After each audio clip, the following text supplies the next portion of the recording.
qui sont en train de se regrouper, de se rassembler. On a Ilona du Rocher, c'est ça, oui, qui fait des difficultés là-bas. Oh, ça va pas du tout hein, pour Ilona du Rocher. Ilona du Rocher qui a beaucoup de mal à se cadencer et qui va se retrouver quasiment pas hors course, mais en grosse difficulté hein, sur ce parcours du mile.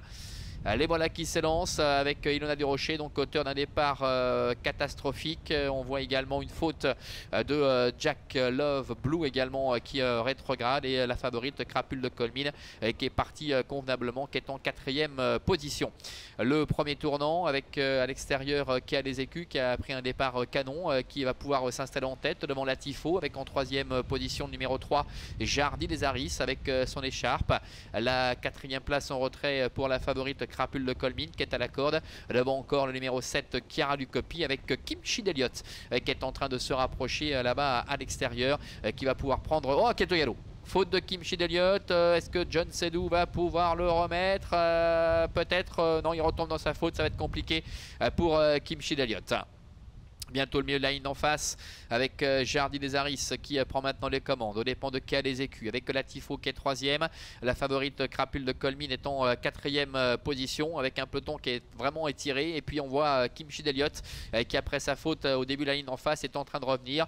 Selon profite Xavier Beauvais pour se décaler aux commandes de Crapule de Colmine et prendre son sillage. Jardy des Aris est en tête avec Sandra Viss pour aborder le tournant final, avec dans son dos Kéa des Écus. Kimchi D'Eliott est 3e devant Latifo qui est à la corde. Crapule de Colmine, la favorite, est 5e devant Chiara Ducopy ainsi que Jacques Aponc d'Axel. Ils vont aborder dans quelques instants la dernière ligne droite avec Jardy des Aris qui est en tête. Nouvelle faute de Kimchi D'Eliott. Cette fois c'est terminé pour Kimchi D'Eliott avec toujours en tête Jardy des Aris, attaqué par Kéa des Écus avec Latifo qui est en 3e position, et puis Crapule de Colmine, on le sait, qui en général sait finir ses courses, s'annonce maintenant à l'extérieur.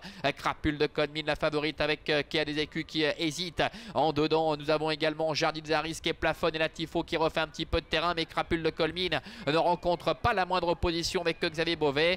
Crapule de Colmine, la favorite, qui va s'imposer. La 2e place pour le numéro 6 Latifo et la 3e pour Jardy des Aris, le numéro 3.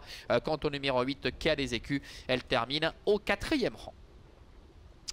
As 6, 3, 8, voilà pour l'arrivée de cette première épreuve, le prix de Vittel. Sans surprise, un Crapule de Colmine qui domine la situation. Elle découvrait ici un parcours et une opposition surtout qui était largement à sa portée. Elle en profite pour signer sa 3e victoire consécutive. Latifo, le numéro 6, est 2e. Le 3, Jardy des Aris, est 3e. Et la 4e place pour le numéro 8, Kéa des Écus. As 6, 3 et 8, donc avec la victoire sans aucun problème. Pour la favorite, on les retrouve ici à l'entrée de la ligne droite. On regrettera cette double faute de Kimchi D'Eliott qui sans cela aurait certainement pu jouer un rôle prépondérant. Et puis Ilona du Rocher qui s'est quasiment retrouvée hors course dès le début, qui avait les pires difficultés à pouvoir bien se cadencer et qui a perdu toute chance donc dès le départ. La fille d'Overtrick et Sigal Deschaumes, Crapule de Colmine, domine donc largement les débats.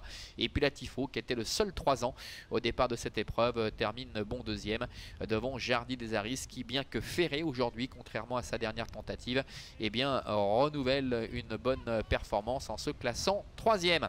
Voilà pour l'arrivée de cette première épreuve. On se retrouvera dans une vingtaine de minutes pour le prix de Vesoul. À tout à l'heure.